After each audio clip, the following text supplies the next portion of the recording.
Just a little bit late running through. I had some technical issues, being a bit slow. Okay.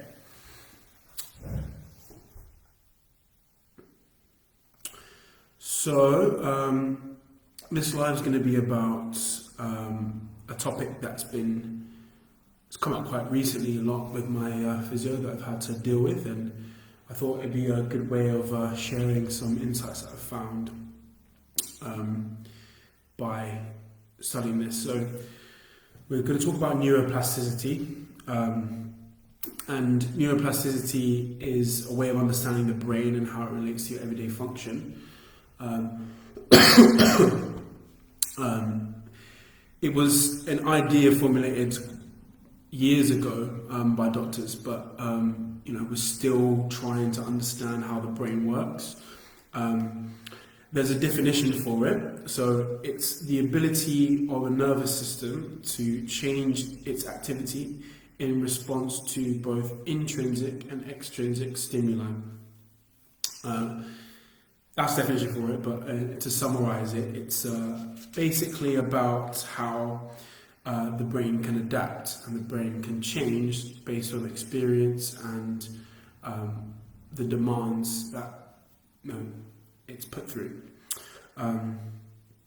And what's considered a phenomenon is the fact that it can actually physically change, not just in the way that you think, sort of like a psychological factor, but actually from a biological standpoint, it actually changes based on the demands of you as a person. So what happens is it reorganizes its structure, functions and connections of neurons based on demands. Now, these changes can either be positive by restoring function, or they can be negative by having pathological consequences, so actual injury or disease, for example. And clinically, it's a concept that we originally thought to be with injury in mind. So if someone picks up a brain injury through stroke, a traumatic brain injury through an accident or during childbirth, or acquired brain injuries such as cerebral palsy or a hematoma, we know that the brain will work around the injuries by formulating new pathways. Now, with injury in mind, it's complicated, but still being studied, but traditionally thought of as a three-stage process, where if you pick up an injury to the brain within the first 48 hours, depending on the mechanism of injury, you have cell death, loss of pathways associated with the lost neurons that were in the brain, and what happens is the brain attempts to go around it, so attempts to use a secondary pathway as opposed to the damaged area. That's within the first 48 hours. Then after that, you have, following that, you've got weeks. What happens in weeks? So recruitment of support cells and new connections are made, and then following months, the brain continues to remodel and further reorganization occurs. So what we know is, if there is a problem, your body and your brain will make the necessary steps to make the adaptation and change. Now, I'm a physio, right? You might be thinking, why is this relevant to physiotherapy? But this matters in clinical practice because the main phenomenon I mentioned is functional changes then leads to structural changes in the brain. So we then know experiences can objectively change how the brain actually looks and functions, and from an anatomical standpoint, how it connects. So one type of way that we can then turn that into physiotherapy is by changing the experience that your body goes through. Your brain will think about it in a different way and actually change based on that. So if you have got one of these debilitating conditions such as a stroke, we know that through physio means, through functional change, by changing and getting clients to do a specific task, we can actually change the way the brain functions and get you possibly not, it's not going to be back exactly the same as it was, but make a segue, change the way that you function into a better way of doing that. So when we think of plasticity, you know, it's called neuroplasticity. We're talking about the fact that you can mold and change. One type of plasticity is called experience dependent, and this is the one that we want to focus on. And it can be seen throughout the life of every animal, right? So a brain changes when different situations occur. Let's say you were to take just a normal mammal. If it was a new territory, if you took a monkey from one territory and took a monkey from another territory, the same species, you'd actually see their brain scan, CT scan will be different.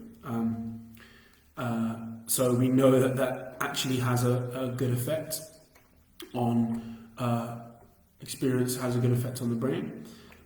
Also, if you have different problems to solve on a day-to-day basis, so learning problems, if you're active in the brain, we know that actually changes the structure of the brain as well. And thirdly, obviously, if you suffer from an injury, that changes the structure of the brain, obviously for the worse, for the negative, but there is a way that we can revert things as well. You know, if it's changed in a negative way, we can make it positive. So in learning, we know that learning is very key to neuroadaptation. So if you want to change the way the brain is, you have to learn new concepts. That brings me into the actual therapy side of things. So physical neurorehabilitation is something that a lot of physios might have to go through with these debilitating conditions. And your main aim is to get some neuromuscular adaptation, so to change how fast the brain and muscle connects, and also the way in which it connects, so formulate a new pathway from the central nervous system. So learning new techniques can help this by reducing the threats for any functional and cognitive variations, and specific training techniques. There's a large number of them that you can do, but one specific one will be task-specific training, getting a patient or client to repetitively, and this is repetition is very key for this, so you have to repeat in order for the brain to pick up what's going on and make that change. Specific tasks, so to have them to pick up a ball and put it in a basket, or have them catch a ball or kick a ball. I'm using balls as an example because it's something that can relate to. Or it could be, if it's something that's cognitive based, have them repeat a bunch of words put together in order, and then jumble the order, and then have them repeat that in that different order, and add a progression to that. So progression and experience is important with learning new traits. And also there's another specific treatment therapy called constraint-induced movement therapy, which is good for patients with cerebral palsy or stroke, where you have them use the unaffected arm, because what will happen in these cases is a particular side is affected by the brain damage. Have them cover up or disuse or strap up the good arm which they are using, or leg that they're using constantly, and have them do their normal day-to-day tasks, or any other specific task with the disused arm, and gradually the brain will figure out a way of how to use this over time. And this process is something that you can use in a physiotherapy way because of the fact that if you are struggling on a non-dominant side when it comes to power output, or maybe you're not as good at balancing on one leg, you can use this way of constraining the good leg so that the other leg becomes more like the one that you use on a daily basis at a faster rate. So those are two examples. So task-specific training and constraint-induced movement therapy is a second idea. There are multiple of these as well, but the main process that you have to think about is repetition and have the work through experience, through the repetition, and get them to do tasks. That way you have to think cognitively. If you think about it, there was a doctor that originally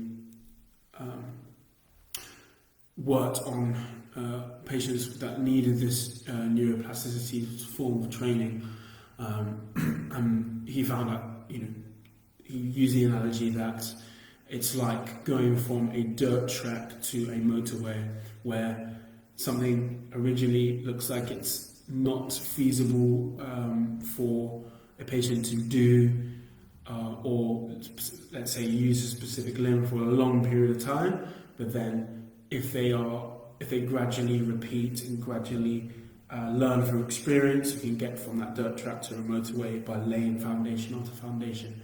And eventually your brain rewires, and that is 100% true. It might seem like a bit of a myth for you to think that the brain can rewire itself, but it can.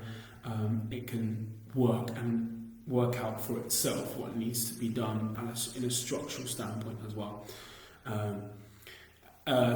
So to summarize, neuroplasticity is about the adaptation of the brain that can be achieved through repetitive function, and also don't forget that your brain is a muscle too. It's important that it's important for it to be worked. It's important for it to be doing tasks on a daily basis.